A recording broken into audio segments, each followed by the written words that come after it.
জাহান্নামে গুলা যখন জাহান্নামে যাইবে, জাহান্নামের দারোয়ান বলবে কি রে জাহান্নামে কেন আইছস জানোস না? জাহান্নামের এক সেকেন্ডের আযাব সহ্য করার মতো ক্ষমতা দুনিয়ার কোনো বীর বাহাদুরের নাই, জিব্রাইলের নাই, মিকাইলের নাই, আজরাইলের নাই, ইসরাফিলের নাই, কোনো হাতির নাই, সিংহের নাই। এই কথা কি কোরআন কিতাব থেকে তোরা জানোস নাই, শুনুস নাই? এরপরেও কেন জাহান্নামে আসলি? তারা তখন বলবে কালু লাম নাকু মিনাল মুসাল্লিন। ও আল্লাহর বান্দা, কিয়ামতের মাঠে আল্লাহ জাহান্নামে দেওয়ার কারণটা আমাদেরকে বলে দিছে। এই কারণটা হইল দুনিয়ার ভিতরে আমরা মুসল্লি ছিলাম না। কি ছিলাম না বলেন না? ও ভাই, মুসল্লি শব্দের অর্থ নামাজি, বলেন না মুসল্লি অর্থ কি? মুসল্লি শব্দের অর্থ হইল নামাজি।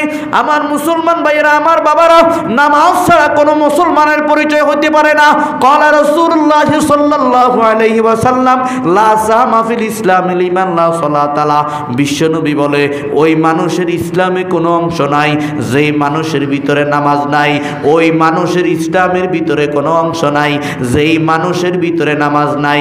ক্বালা রাসূলুল্লাহ সাল্লাল্লাহু আলাইহি ওয়াসাল্লাম আউয়ালু মা ইউহাসাবু বিহিল আবদ ইয়াউমাল কিয়ামাতিস সালাহ।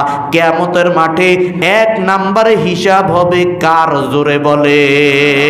আল্লাহর হাবিব বলে ফাইন সলুহাত সলুহা লাহু সাইরু আমালিহি। আল্লাহর যে বান্দা বান্দি কিয়ামতের মাঠে নামাজের হিসাবটা দিতে পারবে, অন্যান্য হিসাব আল্লাহ রাব্বুল আলামিন তার জন্য আসান করে দিবে। অর্থাৎ আল্লাহর যে বান্দা নামাজি হবে তার অন্য হিসাব আল্লাহ তাআলা সহজ করে, চশমা ফুসি করে আল্লাহ রাব্বুল আলামিন ওগুলার থেকে তাকে মুক্তি দিবে। আল্লাহ বুঝাইতে চাইবে আমার বান্দা যেহেতু নামাজি ছিল, আমার বান্দারে আমি জাহান্নামে দিব না। আল্লাহর হাবিব বলে উম্মত, হঠাৎ করে ফেরেশতারা আল্লাহ রাব্বুল আলামিনকে বলবে আল্লাহ আপনার বান্দার ফরজ নামাজের ভিতরে একটু গাফলা। কয় কি গাফলা?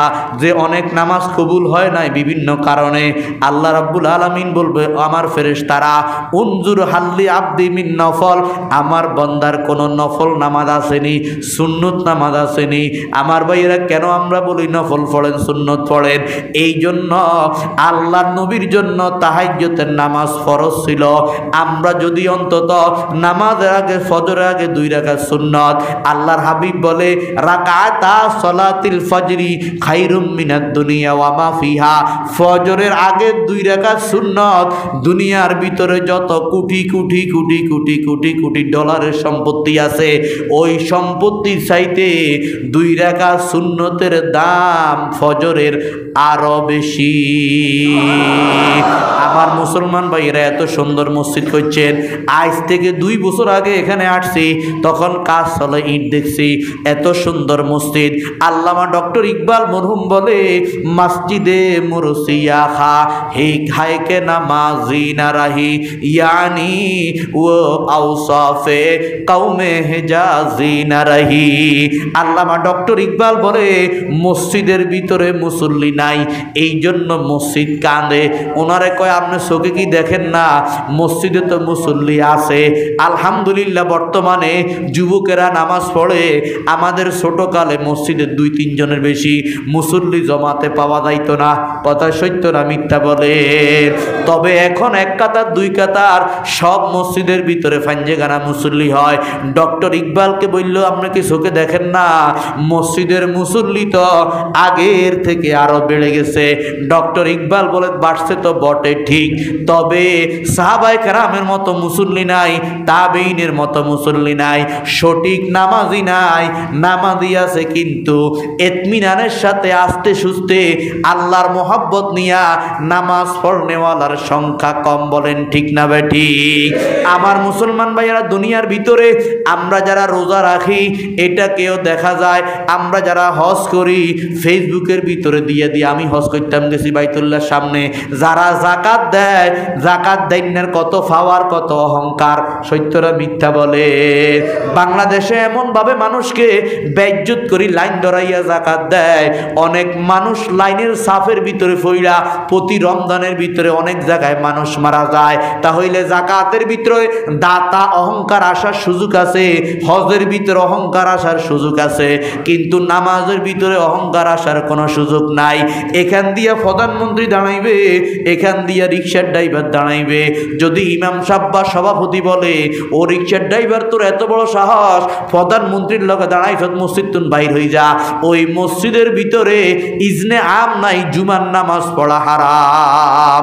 একই স্বপ্নে খাড়ে হো গই মাহমুদ আয়াজ, না কোই বান্দা রাহা না কোই বান্দা নওয়াজ। এক কাতারের ভিতরে সুলতান মাহমুদ গাজনবী দাঁড়াই গেছে, ফাঁসে দিয়ে তার গোলাম দাঁড়াইছে, সইবার কোনো ক্ষমতা নাই। নামাজের ভিতরে এমন একটা ইবাদত যেখানে ধনী গরিবের কোনো ভেদাভেদ নাই, যেখানে গরিব মাথাটাকে আল্লাহর কুদরতি কদমে দিয়া নিজেকে ছোট মনে করে, যেখানে দুনিয়া নিজের মাথাটাকে কোফালটাকে আল্লাহর কুদরতি কদমের ভিতরে দিয়া নিজেকে আল্লাহর গোলাম মনে করে। আমার মুসলমান ভাইরা, এত শ্রেষ্ঠ ইবাদতের নাম হইল নামাজ। মকুন সুস্তি নামাজে ফাঞ্জেগানা ফাওয়াইলুল লিল মুসাল্লিন আল্লাযিনা মুমিন হারাই নামাজ ইমদাদে দা ইস্তাইনু আয়াতে কোরআন বেখা। আমার মুসলমান ভাইরা, আমার বাবারা, তাহলে যে মানুষগুলো দুনিয়ার ভিতরে মুসল্লি থাকবে, নামাজ ছাড়বে, আল্লাহর কসম ওই মানুষগুলার মৃত্যুর সময় ঈমান নসিব হবে। সুবহানাল্লাহ বলেন। আমার মুসলমান ভাইরা, আমার যুবক বাবারা, আজকে থেকে নিয়ত করেন, ইচ্ছা করি নামাজ ছাড়বো না, ইচ্ছা করি নামাজ ছাড়বো না। যদি ঘুম থেকে কেউ না জাগায়, আপনি নিজেও জাগতে পারলেন না, যখনই ঘুম থেকে উঠবেন সাথে সাথে নামাজটা আদায় করে নিবেন। এই নিয়তটা আমরা করতে পারি কি পারি না? আল্লাহ তাআলা তৌফিক দান করেন, বলেন আমিন। আমার মুসলমান ভাইয়েরা, 2 নম্বর আমল, আল্লাহর যে বান্দা বান্দিরা দুনিয়ার জমিনের ভিতরে সুন্নত মতে চলবে, ও আমার মুসলমান ভাইয়েরা, সুন্নতের ভিতরে যেটা দেখা যায় এটার নাম হইল দাড়ি। সুন্নতের ভিতরে সবচাইতে বড় সুন্নত, যেটা ওয়াজিবের সমপর্যায়ে, সেটা হইল দাড়ি। সমস্ত নবীদের দাড়ি ছিল। আল্লাহর নবী বলে, কাসুস শাওয়ারিব ওয়াফুল লোহা, মোসকে ছোট করো, দাড়িকে লম্বা করো। আমার মুসলমান ভাইয়েরা, কিয়ামতের মাঠে পুরো শরীর থাকবে উলঙ্গ, কিন্তু যাদের মুখে দাড়ি আছে, এই দাড়িগুলা কিয়ামতের মাঠে থাকবে। আপনি প্রশ্ন করতে পারেন, হুজুর, অনেকে ঠাট্টা করি বলে, কয় রবীন্দ্রনাথেরও তো দাড়ি ছিল, তো দাড়ি আবার এত কি? এই ব্যক্তি হইল পাগল পাগল পাগল, এই ব্যক্তি বেকুব আহমদ। রবীন্দ্রনাথের তো ইমানের পাসপোর্ট নাই, সে দাড়ি 3 হাত লম্বা রাখলে কোনো কাজ হবে না, যত ভালো কাজ করুক কোনো কাজ হবে না। আর আমরা দাড়ি রাখি আল্লাহর নবীর সুন্নত, আল্লাহর আদেশ মনে করি। আমরা দাড়ি রাখি কিয়ামতের মাঠের ইউনিফর্ম মনে করি।